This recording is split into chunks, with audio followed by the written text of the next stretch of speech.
Hello friends, मेरा नाम है विवेक और स्वागत है आप सभी का एक बार फिर से ऑन स्टडी में। तो गाइस आज के इस वीडियो में हम डिस्कस कर रहे हैं 2019 का जो सुपरडेट का पेपर था उसका केमिस्ट्री के पार्ट को। फिजिक्स के पार्ट को हम इससे पहले जो वीडियो आए थे उनमें डिस्कस कर चुके हैं और 2018 के पेपर को भी डिस्कस कर चुके हैं। तो अगर आपने वो वीडियो नहीं देखे तो आप चैनल पर जाकर वो वीडियो देख सकते हैं। वहाँ पर आपको सुपरडेट एग्जाम से रिलेटेड सभी प्रकार की जानकारी मिल जाएगी। और अगर आपने अभी तक हमारे चैनल को सब्सक्राइब नहीं किया है तो जल्दी से नीचे जो सब्सक्राइब वाला लाल कलर का बटन है उस पर क्लिक करके चैनल को सब्सक्राइब कर लें, जिससे आपकी सुपरडेट एग्जाम की कोई भी वीडियो आपसे मिस ना हो।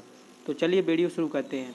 तो सबसे पहले हमें जो क्वेश्चन दिया गया है वो है नाभिकीय रिएक्टर में मंदक के रूप में प्रयुक्त कार्बन का प्ररूप है। तो जो नाभिकीय रिएक्टर में मंदक के रूप में कार्बन का प्ररूप उपयोग किया जाता है वो है हमारा ग्रेफाइट, यानी इसका बी वाला आंसर सही है। अब इसके बाद है क्वेश्चन नंबर 32।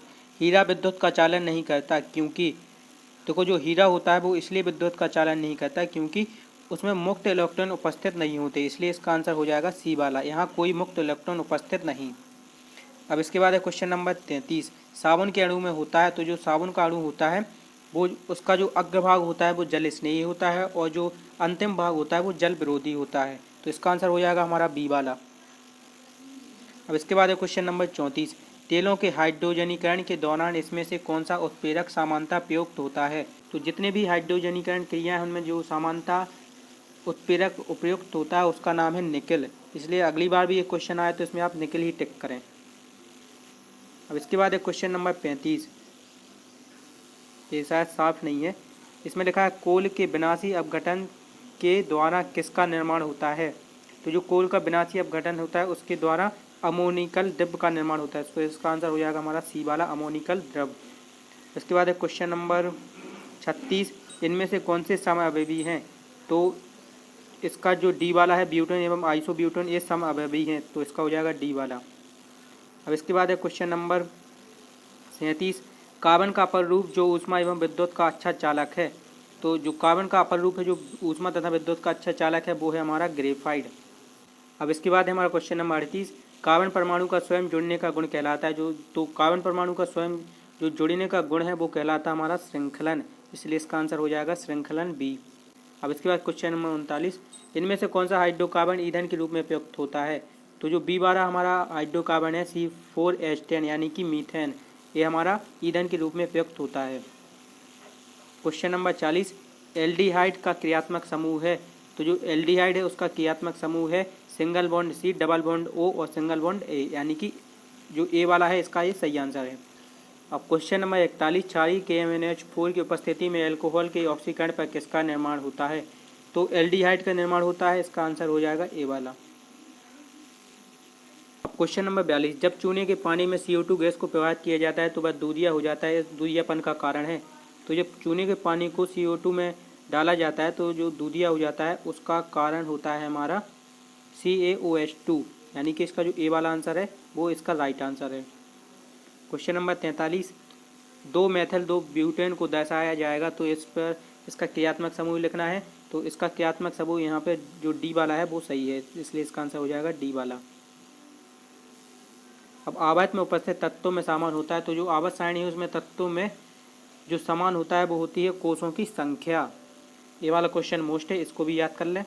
और इसके बाद जो 45वां क्वेश्चन है ए, इससे पहले जो 2018 का पेपर था उसमें भी ये क्वेश्चन था, लेकिन वो क्वेश्चन इससे थोड़ा उल्टा था। इसमें सबसे छोटा पूछा गया है, उसमें सबसे बड़ा पूछा गया है। तो मैं आपको बता दूं जिस पर सबसे +3 4 लगाए तो उसने +3 इलेक्ट्रॉन दान कर दिए, इसलिए वो सबसे छोटा हो जाएगा, और जिसने एक भी इलेक्ट्रॉन दान नहीं किया वो सबसे बड़ा होगा। तो इसमें सबसे छोटा होगा हमारा डी वाला Al+3। अब क्वेश्चन नंबर 46। सिलिकॉन एवं क्लोरीन जिनके परमाणु क्रमांक क्रमशः 14 एवं 17 है की संयोजकताएँ हैं। तो मैं इनकी संयोजकताएँ बताने तो जो इन दोनों की संयोजकता है वो है 4 और 1। Question number 47। पीतल किसकी मिश्र धातु है। तो पीतल कॉपर और जिंक की मिश्र धातु होती है, इसलिए इसका आंसर हो जाएगा बी वाला copper and zinc. Question number 48। एक अम्ल की क्षारीयता को किस प्रकार परिभाषित किया जाता है। तो किसी भी अम्ल की क्षारीयता को H+ आयनों की संख्या से प्रदर्शित करते, तो इसका जो हमारा सही आंसर है वो है हमारा बी वाला H+ आयनों की संख्या जिसे अम्ल से निर्मित कर सकते हैं। इसके बाद question number 49। 1 billion methyl orange को लाल रंग में परिवर्तित करता है, सार्वत्रिक सूचक को किस रंग में परिवर्तित कर सकता है। तो जो क्वेश्चन नंबर 49 है उसका आंसर है हमारा ए वाला बैगनी, लेकिन ये आंसर करेक्ट नहीं है। अगर आपको इसका सही आंसर पता हो तो आप कमेंट में बताएं। अब क्वेश्चन नंबर 50, अभिक्रिया 2Na + Cl2 = NaCl इनमें से किसका उदाहरण है? तो ये संयोजन अभिक्रिया का उदाहरण है, इसलिए इसका आंसर हो जाएगा ए वाला संयोजन अभिक्रिया। यहाँ पे संयोजन अभिक्रिया इसलिए क्योंकि ये दोनों जुड़ रहे हैं, इसलिए संयोजन अभिक्रिया। अगर ये दोनों टूट रहे होते तो वो कहलाती हमारी विखंडन अभिक्रिया। अब इसके बाद क्वेश्चन नंबर 21, अभिक्रिया Zn + FeSO4 = ZnSO4 + Fe में ऑक्सीकेट संख्या बतानी है। तो जो इंक्यॉन है इसकी ऑक्सीकेट संख्या होगी हमारी Zn ऑक्सीकेट होता है। तो यहाँ पे जो ऑक्सीकेट हो रहा है वो है हमारा Zn। अब क्वेश्चन नंबर 52, 2PbNO3 का whole twice equal 2PbO + Na + O2 दी गई अभिक्रिया में Na क्या है? तो जो अभिक्रिया दी गई है उसमें Na 4NO2 है, तो इसका सही आंसर हो जाएगा हमारा बी वाला 4NO2। अब जब Mg और Mg+2 में परिवर्तित होता है तो जो 2 इलेक्ट्रॉन त्यागता है, क्योंकि यहाँ पे इस पर एक भी चार्ज नहीं है, लेकिन जब Mg2 बनता है +2 तो उसमें 2 इलेक्ट्रॉन वो त्याग देता है, यानी कि दान कर देता है। तो यहाँ पे आ जाएगा इसका सही आंसर 2 इलेक्ट्रॉन त्यागता है। अब जल के विद्युत अपघटन से कौन सी गैस कैथोड पर निकलती है? तो जब जल का विद्युत अपघटन किया जाता है तो जो हाइड्रोजन गैस है वो कैथोड पर निकलती है, तो इसका आंसर हो जाएगा बी।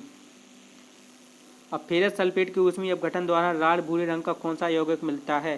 तो जब फेरस सल्फेट के ऊष्मीय अपघटन पर हमें लाल भूरे रंग का यौगिक मिलता है उसका नाम है हमारा फेरिक ऑक्साइड।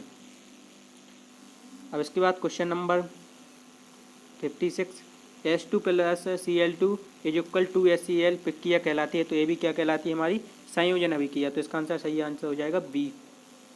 निम्न में से कौन सा यौगिक पुताई के काम आता है?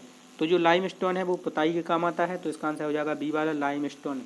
यहाँ पे जो 57 क्वेश्चन है बिना बुझा चूना हमने इसलिए नहीं लिया क्योंकि बिना बुझे चूने से कभी पुताई नहीं की जाती, उसे पहले बुझाया जाता है, इसलिए हमने यहाँ पे किसी लिए लाइमस्टोन को लिया।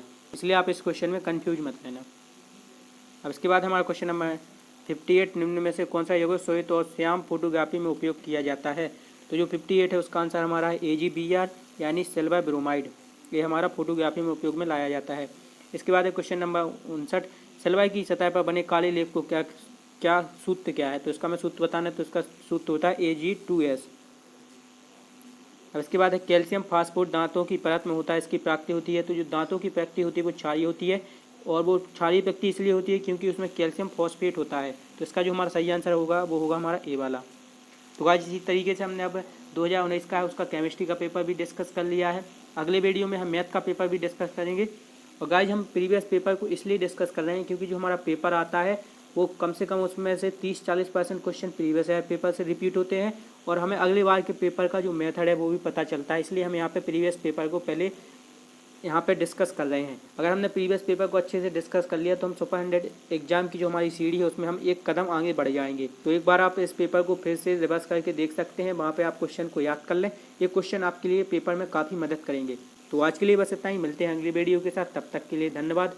और मैं आपको बता दूँ, अगर आपने चैनल को सब्सक्राइब नहीं किया है तो जल्दी से सब्सक्राइब कर लें, क्योंकि अगर आप सब्सक्राइब नहीं करेंगे तो आपके पास जो न्यू नोटिफिकेशन है सुपर 100 एग्जाम से रिलेटेड इंपॉर्टेंट क्वेश्चन सिलेबस उस सब की वीडियो आप तक नहीं पहुंच पाएगी। तो जल्दी से सब्सक्राइब कर लें। धन्यवाद।